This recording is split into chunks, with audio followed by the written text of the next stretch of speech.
¿Qué tal, muchachos? En este video vamos a ver lo que son las funciones.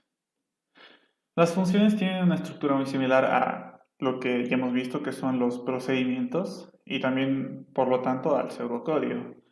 Tiene un encabezado, tiene un espacio de declaración de variables, tiene la palabra inicio y debajo tiene un conjunto de instrucciones.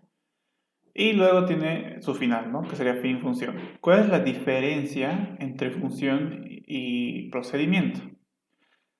La primera diferencia sería este valor aquí. ¿Ok? Aquí dice tipo de retorno. ¿Qué es el tipo de retorno? En realidad es un tipo de dato. ¿Ok? Aquí podríamos reemplazar con un tipo de dato cualquiera. Podría ser entero, cadena, carácter real. ¿Ok? Pero ¿qué significa? ¿Por qué hay que poner esto aquí? Esto dice qué cosa nos va a retornar la función. ¿Ok? Si pongo entero, significa que la función nos va a dar un resultado de tipo entero. Si pongo cadena, significa que la función nos va a dar un resultado de tipo cadena. ¿Ok? Prácticamente esa es la primera diferencia entre procedimiento y función. Luego el nombre es igual y también tiene una lista de variables, ¿no es cierto? Que serían los parámetros. Y la otra diferencia es de que si se dan cuenta aquí, una de las instrucciones que sí o sí debe tener una función es esta, devolver, ¿ok? La función siempre devuelve un resultado, a diferencia del procedimiento. El procedimiento nunca devuelve el resultado, solo ejecuta un bloque de instrucciones y nada más. En cambio, la función sí devuelve un resultado. Cuando tú llamas a una función, te va a devolver una respuesta, ¿ok? En este caso, tú puedes poner un valor, una variable, que sea, en este caso, si digamos es de tipo entero, el tipo de retorno que has especificado aquí, entonces aquí tiene que ser un entero. Si tú especificas cadena, entonces aquí tiene que ser una cadena, ¿ok? Entonces, esta instrucción cuando se lea va a ser devolver un valor, ¿ok? Ahorita vamos a hacer un ejemplo para que quede más claro. Este ejemplo es muy parecido igual al que hemos visto en el procedimiento, ¿no? Aquí hay un pseudocódigo y aquí está la función declarada, ¿no es cierto? En este caso, yo estoy creando una función que va a devolver un entero, ¿ok? Aquí está su tipo de retorno. Se llama func1 de función y aquí están sus parámetros, ¿no? Aquí tiene la variable c en sus parámetros y la variable d. Y luego lo normal, ¿no? Solo que aquí al final estoy poniendo devolver n, ¿no es cierto? Por si acaso aquí adentro de la función me estoy creando una variable n, que es de tipo entero, ¿no es cierto? Entonces estoy devolviendo esa variable, ¿ok? Aquí puede hacer lo que sea. Por si acaso, si tú devuelves una variable que no sea del mismo tipo de la que tú has especificado aquí, te devuelve error, ¿ok? Sí o sí tienes que entregar o devolver una variable o un dato de este tipo. ¿Ok? Es la única diferencia. Entre función y procedimiento son lo mismo, ¿ok? La función y el procedimiento son lo mismo. ¿Cuál es la diferencia? Que la función te devuelve un resultado y el procedimiento no. Es la única diferencia, ¿ok? ¿Cómo funciona?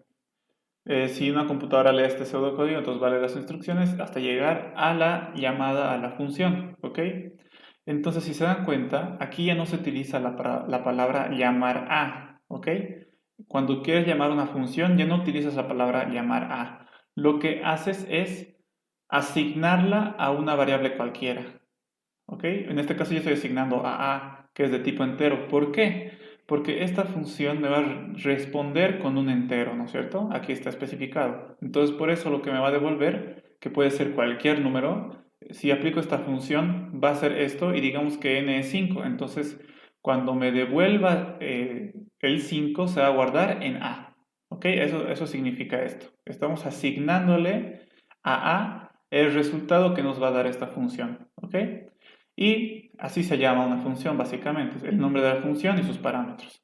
En este caso, digamos que A es 5, entonces C va a ser 5. Si B es 1, entonces D va a ser 1. ¿Ok? Estoy pasando sus parámetros a través de A y B. ¿No es cierto? Y aquí como C es 5, entonces pues, C lo puedo utilizar dentro de toda esta instrucción, de las instrucciones de su cuerpo. Y también D, ¿no? Si es 1, entonces también, o puede ser cualquier valor en realidad. Por si acaso, los parámetros no solo pueden ser enteros, pueden ser de cualquier tipo. Puede ser cadena, carácter, real, lo que sea. ¿Ok? Aquí puede entrar cualquier tipo de variable. Entonces así, y la computadora lo lee de la misma manera que el procedimiento. Cuando lee esta instrucción, lo que hace es decir, ok, aquí vamos a poner un stop.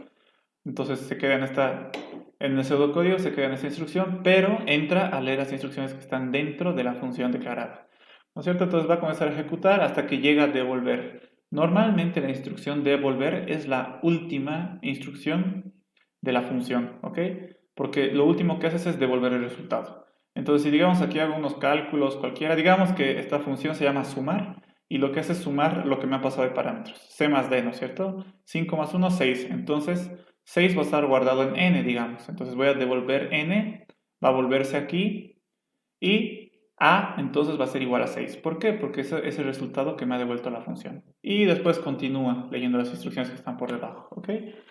Si se dan cuenta, es muy parecido al procedimiento. Aquí me voy a cambiar su nombre. En vez de procedimiento voy a hacer función.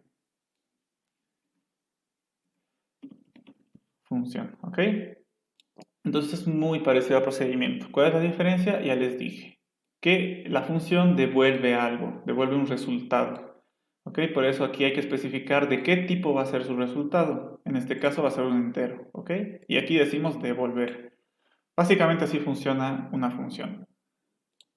Vamos a ver un ejemplo para que quede más claro. ¿Ok? Este ejercicio ya lo habíamos visto en... ¿Qué lo habíamos visto? Es un ejercicio de una práctica que dieron al grupo de computación. ¿Ok? Que básicamente consistía en verificar si dos números son primos gemelos. ¿Ok? Dos primos son gemelos cuando, por ejemplo, el 3 y el 5, los dos números son primos. ¿Ok? Si se acuerdan cuando estábamos viendo estructura repetitiva para, un número es primo cuando sus divisores solo son el 1 y el mismo, ¿no es cierto? Solo tiene dos divisores. Por ejemplo, el 3 es primo, ¿por qué? Porque sus divisores son el 1 y el 3. El 5 también es primo, porque sus divisores son el 1 y el 5. Entonces, ¿qué son los números primos gemelos? Cuando los dos números son primos y además su diferencia entre ellos es de 2. ¿Ok? Si su diferencia de ellos es de 2 y además los dos son primos, entonces son primos gemelos. ¿Ok? Por ejemplo, el 3 y el 5, ambos son primos y su diferencia es de 2. Otro ejemplo podría ser el 11 y el 13. El 11 y el 13 son números primos y ambos tienen una diferencia de 2, que aquí está mal, ¿no es cierto? Aquí debería ser 13 y aquí debería ser 11. ¿Ok? Entonces, a estos se les llama números primos. ¿Ok? Si digo 4 y 6, no son primos gemelos, ¿por qué? Sí cumplen esta condición, ¿no? De que tienen diferencia de 2. Pero ni el 6 ni el 4 son primos. Por ejemplo, el 7 y el 9 tampoco son primos gemelos. ¿Por qué? Cumplen la condición que están separados entre 2. Pero el 7 es primo, pero el 9 no. Entonces no son primos gemelos, ¿ok? Para que se cumpla tienen que ser primos y además tienen que tener una distancia de 2, ¿no es cierto? Básicamente eso. ¿Cómo hacemos esto? Por si acaso, el algoritmo para verificar si un número es primo lo hice en el video de la estructura repetitiva para, ¿ok? Entonces ya no voy a entrar en tanto detalle sobre eso aquí, solo más en los otros aspectos que no hemos visto. ¿Qué es lo que tenemos que hacer para resolver este problema? Primero tenemos que leer los números, luego tenemos que verificar si el primer número es primo, luego tenemos que verificar si el segundo es primo, y si ambos son primos, hay que verificar si son primos gemelos, ¿no es cierto? Si tienen una diferencia de 2. Y luego simplemente mostramos la respuesta. ¿Ok? ¿Cómo es el pseudocódigo de este algoritmo? En este caso se llama primos gemelos y pongo inicio. Entonces, ¿qué es lo primero que tengo que hacer? Leer los números. En este caso voy a leer n y voy a leer m. Luego, verificar si el primer número es primo. ¿Ok? Entonces aquí ya voy a suponer de que han visto el video. Igual en clases lo hemos visto. Este algoritmo resuelve el problema de si un número es primo. ¿Ok? Básicamente lo que hago es dividir el número, digamos 5, entre todos los números hasta 5. Primero divido entre 1, después entre 2, después entre 3, después entre 4 y así hasta el 5. Y cada vez que hago la división, pregunto si el residuo de esa división es igual a 0. ¿Ok? Si es igual a 0 significa que ese número es un divisor de 5, digamos, ¿no es cierto? Entonces si divido 5 entre 1 y me da el residuo 0, significa que el 1 es divisor de 5. Si divido entre 2, si el residuo es 0, es divisor, y si no, no. ¿Ok? Entonces, lo que estoy haciendo es contando cuántos divisores tiene este número que me han dado. ¿Ok? En esta variable estoy contando de uno en uno, ¿no es cierto? Y lo mismo para el segundo número. Para verificar si es primo, hago lo mismo. Voy a ir contando cuántos divisores tiene. Si al final las dos variables donde he guardado los divisores, o sea, divisor de n y divisor de m, solo tienen 2, o sea, significa que solo es el 1 y el mismo, significa que son primos, ¿ok? Un número primo solo tiene 2 divisores. Y si tiene más, ya no es primo. Entonces estoy preguntando, si los divisores de n es igual a 2 y los divisores de m es igual a 2, significa que los dos son primos. Entonces, ¿qué hago? Ya sé que los dos son primos, pero no sé si son primos gemelos. Entonces tengo que verificar si son primos gemelos. ¿Cómo sé que son primos gemelos? Si la diferencia entre los dos es 2, ¿no es cierto? Si m menos n es igual a 2, entonces la respuesta va a ser son primos gemelos. Y si no, no son primos gemelos. ¿Ok? ¿Y qué pasa si los divisores de n o los divisores de m no es igual a 2? Entonces digo, los dos o uno de los números no es primo, ¿no es cierto? Puede que los dos no tengan dos divisores, puede que los dos tengan más de dos divisores. Entonces, aquí por eso digo, los dos o uno de los números no es primo. Y pues eso básicamente sería todo, ¿no? Después solo muestro la respuesta y listo. ¿Ok? Este es el pseudocódigo para resolver este problema. ¿Ok? Esta vez he ido un poco rápido porque este algoritmo ya lo hemos visto en el video de condicional para. Entonces, si quieren, pueden revisar este video y ver cómo he hecho este algoritmo. Y pues van a comprender más lo que estoy haciendo aquí en el caso de que no hayan entendido. Ok, ahorita lo único importante es de que este algoritmo resuelve de esta manera este problema de primos gemelos, ¿no es cierto? Primero estamos aquí verificando si el primer número es primo. O bueno, si tiene solo dos divisores. Aquí estoy haciendo lo mismo, pero para el número m, ¿no es cierto? Verificando si los divisores de m son 2. Bueno, calculando cuántos divisores tiene. Y aquí ya estoy verificando, ¿no? Si tienen dos divisores y si son primos, gemelos.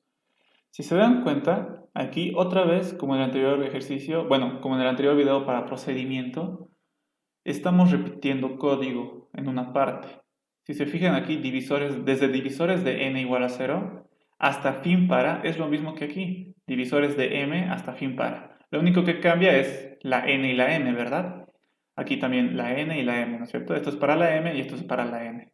Ok, entonces esto podríamos hacerlo con una función. La función es igual que un procedimiento, sirve para reutilizar código. La diferencia es que la función te devuelve algo y el procedimiento no te devuelve nada. ¿Ok? Ahora vamos a ver cómo podríamos reemplazar esto con funciones. Con procedimientos no se va a poder. ¿Por qué? Porque en este caso necesitamos una respuesta. ¿Ok? Necesitamos saber cuántos divisores se han calculado. En cambio, con el procedimiento, como no devuelve nada, no podríamos saber eso. Ahorita vamos a ver cómo sería. Este algoritmo de la izquierda es el algoritmo que hemos visto ahorita, ¿ya? El que repite código. Y el algoritmo aquí de la derecha es ya utilizando una función, ¿ok? Si se fijan, bueno, aquí primero que nada hay menos variables. Ahorita les voy a explicar por qué. El leer está igual aquí, pero esta parte de verificar si son primos ambos números, o sea, esta parte que se repite, aquí hemos cambiado. Hemos dicho que divisores de n, que está aquí en esta parte, va a ser igual a la función es primo y le mando la n, ¿ok? O sea, el número que he leído en n, mando eso. Y divisores de m es primo y mando m, ¿no es cierto? Entonces, ¿qué va a hacer? Si se fijan la función, esta parte de código, de pseudocódigo, es igual a esta, ¿no es cierto? La que se repetía en el algoritmo de la parte izquierda. Es el mismo, ¿ok? Entonces va a ser lo mismo, solo que le estoy mandando como parámetro n, ¿no es cierto? Entonces aquí en número va a ser lo mismo que va a tener n aquí y va a comenzar a hacer el algoritmo con número, ¿no es cierto? Si aquí era n, bueno, si le pasamos como parámetro n, entonces va a ser lo mismo que está haciendo aquí, con el mismo dato, ¿no es cierto? Porque aquí estamos utilizando n, aquí también, solo que aquí dentro de la función, en vez de n, se llama número. Ok, entonces vamos a utilizar el número que nos han mandado y vamos a hacer el procedimiento de hallar sus divisores de este número. Y luego de hacer todo eso, la última instrucción, como les había mencionado, es devolver divisores. Ok, estos divisores donde se cuenta cuántos divisores tiene este número, vamos a devolver. Si digamos dice que tiene dos divisores, entonces vamos a decir devolver divisores y cuando vuelva aquí al pseudocódigo, va a decir, ok, esta función me ha dado como resultado 2, entonces voy a guardarla en esta variable. Por lo tanto, divisores de n va a ser igual a 2. Y lo mismo aquí. Después vamos a decir que divisores de m va a ser igual al resultado que nos devuelva esta función, pero en este caso ya no le vamos a mandar n, le vamos a mandar m, ¿no es cierto? Porque queremos saber que si m es primo. Entonces esta vez va a ser lo mismo que está aquí, ¿no es cierto? Pero en este caso con m, ¿no es cierto? Aquí se va a reemplazar la m por número y bueno, aquí vamos a hacer la misma ejecución. Y va a devolver un resultado, ¿no es cierto? Divisores, que es donde se está contando cuántos divisores tiene.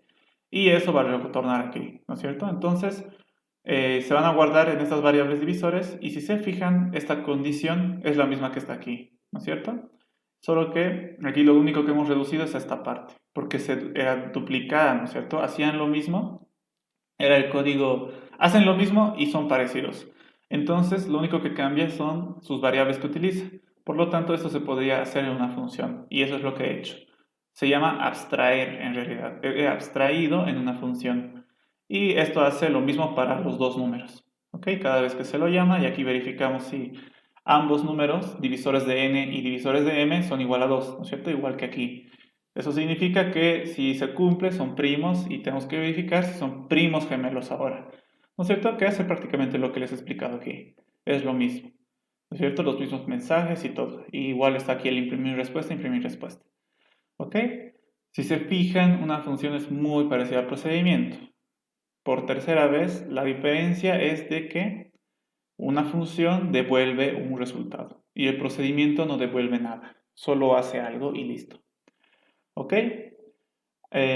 Bueno, con eso terminaríamos el ejercicio. Hay algo más de lo que quisiera hablar, sí, justamente sobre las variables, ¿no es cierto? ¿Por qué aquí tengo menos que aquí? Si se fijan en este pseudocódigo que está a la izquierda, que es el largo, aquí utilizo, por ejemplo, divisores de n y divisores de m, ¿no es cierto? También residuo de n y residuo de m, ¿no es cierto? Para indicar cuál es de cuál, ¿no es cierto? ¿Por qué aquí ya no están? Porque si se fijan en el pseudocódigo, solo en el pseudocódigo, ya no utilizo esas variables. ¿Ok? Porque justamente el código que estoy reutilizando y lo estoy poniendo en la función es en el único lugar donde se utilizan esas variables que he quitado aquí. Por lo tanto, como ya no están en el pseudocódigo, entonces ya no necesito que estén aquí, porque en realidad no los estoy utilizando en el pseudocódigo. Donde las estoy utilizando son en la función, ¿no es cierto? Por ejemplo, de aquí les he quitado contador de m y contador de n, ¿ok? Pero eso lo he puesto aquí, una variable que se llama simplemente contador. Ya no necesito identificar un contador de m y un contador de n. Este contador va a ser el contador del número que nos pongan acá. Entonces, si nos ponen m, va a ser el contador de m. Y si nos pone n, va a ser el contador de n, ¿ok? Dependiendo de lo que nos pongan acá. El residuo lo mismo y los divisores igual, ¿ok? Entonces, ¿qué pasa? Esta variable que dice cont, por ejemplo, esta variable que dice cont no la puedo utilizar aquí. No podría tener una instrucción, digamos, por ejemplo, aunque no tenga sentido. Aquí una instrucción que diga cont va a ser igual a 0. No puedo, me va a salir error. ¿Por qué? Porque el pseudocódigo, este pedazo de código, de pseudocódigo, no conoce qué es cont. Él no ha creado la variable cont en su declaración de las variables. ¿Ok? Entonces no puedo utilizar esta variable aquí. Pero en cambio, si utilizamos como está aquí abajo, aquí dentro de la función, sí va a funcionar. ¿Por qué? Porque cont está dentro de la función. ¿Ok? Esta función conoce la variable cont, entonces la puedo utilizar. En cambio, este pseudocódigo no conoce la variable cont, porque no los tiene definidos en su declaración de variables. Pero, ¿qué pasa si aquí también utilizo esto? Por ejemplo, m, ¿no es cierto? Que está definida aquí en el pseudocódigo. Si utilizo m, va a ser igual a 0, por ejemplo, que no tiene sentido, pero eso es solo un ejemplo. Aquí sí funciona, ¿ok? Aquí esta función sí va a saber que es m. ¿Por qué? Porque la función es parte del pseudocódigo, ¿ok? Y el pseudocódigo tiene declarada una variable m, ¿ok? Entonces todo lo que conozca pseudocódigo, como la función es parte del pseudocódigo, entonces también todo lo que conozca, todas las variables que están aquí se pueden utilizar aquí adentro, ¿ok? Se puede utilizar la n igual aquí, poniéndole un valor cualquiera, ¿ok? Y no va a haber error. Pero no se puede hacer lo mismo al revés, como ya les había mostrado, ¿no? Las variables que declaré aquí adentro de es primo no puedo utilizarlas fuera de esta función, ¿ok? A estas variables se las clasifica, ¿ok? Las variables que están aquí en la parte inicial de un pseudocódigo se llaman variables globales, ¿ok? Se llaman globales porque cualquier función o procedimiento o en el mismo pseudocódigo se pueden utilizar. Por eso se llaman globales o generales, ¿ok? Las variables que están aquí en el pseudocódigo, cualquier procedimiento o función o en el mismo pseudocódigo se pueden utilizar. Pero en cambio, las variables que tú te crees dentro de una función o dentro de un procedimiento se llaman variables locales. ¿Por qué? Porque solo se las puede utilizar localmente, solo para ellas, ¿ok? Estas son variables locales y estas son variables globales, ¿ok? Si son variables que están en el inicio del pseudocódigo, son generales, son globales, cualquiera los puede utilizar, incluso una función o un procedimiento. Pero si las variables están declaradas dentro de una función o de un procedimiento, se les llama variables locales. ¿Por qué? Porque solo las puedo utilizar en la función o en el procedimiento que las has creado. ¿Ok? El parámetro es muy diferente. El parámetro es una variable global que te ha pasado el pseudocódigo por sus parámetros, ¿no es cierto?, a la función. ¿Ok? Entonces esto se podría utilizar aquí, pero si digamos aquí, en este caso se llama número 9, aquí en el pseudocódigo no puedo poner número. Sí, número. Es igual a 0, por ejemplo. No puedo poner, ¿por qué? Porque este nombre solo está definido para la función. En cambio, aquí en pseudocódigo número no existe, ¿no es cierto? No existe una variable que se llame número. Entonces no va a reconocer eso y va a decir hay un error. ¿Ok? Entonces básicamente en eso consiste las variables globales y locales.